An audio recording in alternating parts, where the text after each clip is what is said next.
Gold માઇનમાં ટ્રેડિંગમાં સારો નફો થશે તેવી લાલચ આપી લાખોની છેતરપિંડી કરવાના ગુનામાં સંડોવાયેલા આરોપીને હૈદરાબાદથી સાયબર ક્રાઇમની ટીમે ઝડપી પાડ્યો છે।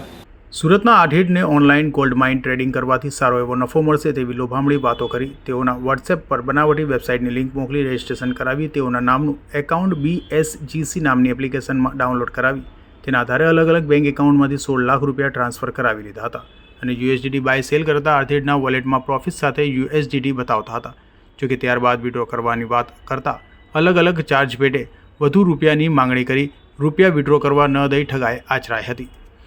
જે મામલે સાયબર ક્રાઇમમાં ફરિયાદ નોંધાતા જ સુરત પોલીસ કમિશનર અનુપમસિંહ ગેહલોત, અધિક પોલીસ કમિશનર ક્રાઇમ કરણાજ Vaghela, DCP cyber crime Vishakha Jain અને SCP સાયબર ક્રાઇમ શ્વેતા ડેનિયલ્સના માર્ગદર્શન હેઠળ PI AM પરમારની ટીમ તપાસમાં જોડાઈ હતી અને PSI યશોદરિયાની ટીમે બાતમીના આધારે હૈદરાબાદ ખાતે જઈ ત્યાંથી લાખોની ઠગાઈ મામલે મૂળ ઓડિશાનો અને હાલ તેલંગાણા હૈદરાબાદ ખાતે રહેતો અને ત્યાં બાંધકામ વ્યવસાય સાથે સંકળાયેલા જીવન રશ્મિ કૃષ્ણચંદ્ર રાઉતને હૈદરાબાદથી ઝડપી પાડ્યો હતો।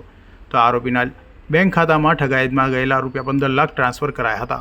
આરોપીએ ગુનામાં સંડોવાયેલા વોન્ટેડ આરોપીઓને બેંક એકાઉન્ટ કમિશન પર આપ્યું હતું। તો આરોપીના એકાઉન્ટમાં 4,75 લાખથી વધુનું ટ્રાન્ઝેક્શન થયું હોવાનું સાથે બેંક એકાઉન્ટ પર અલગ અલગ રાજ્યોમાં 2,75,50,000ની છેતરપિંડીની 5 જેટલી ફરિયાદ થઈ હોવાનું પોલીસે જણાવ્યું હતું। માઇનિંગમાં ટ્રેડિંગ કરવાથી વધારે નફો મળશે એવી લાલચ આપીને ફરિયાદી સાથે ચીટિંગ કરવામાં આવી હતી।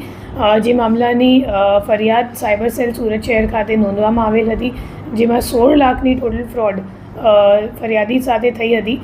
એ કેસમાં પછી જે 15 લાખ રૂપિયા જે અકાઉન્ટમાં ગયો હતો, તો એ અકાઉન્ટનો જે અકાઉન્ટ હોલ્ડર છે એ એકચ્યુઅલી કરંટ અકાઉન્ટ છે અને કરંટ અકાઉન્ટ જેના નામ ઉપર છે, તો એમની ધરપકડ કરવા માટે આપણી ટીમ હૈદરાબાદ ખાતે ગઈ હતી અને હૈદરાબાદથી આરોપીને ઝડપી પાડીને અહીંયા લઈને આવેલા છે અમે। અને જે અકાઉન્ટ છે એને જોતાં ખબર પડી કે આ કમ્પ્લેન્ટ સિવાય હજી 5 કમ્પ્લેન્ટ છે આખા ઇન્ડિયામાં જે એમાં નોંધવામાં આવી છે, જેમાં ટોટલ 3 કરોડનું ફ્રોડ સામે આવ્યું છે। અને જે આરોપી છે એ છેલ્લા 2017થી આ અકાઉન્ટ એ વાપરે છે અને પોતે બાંધકામનું કામ કરે છે, કોન્ટ્રાક્ટ લે છે બાંધકામ માટે।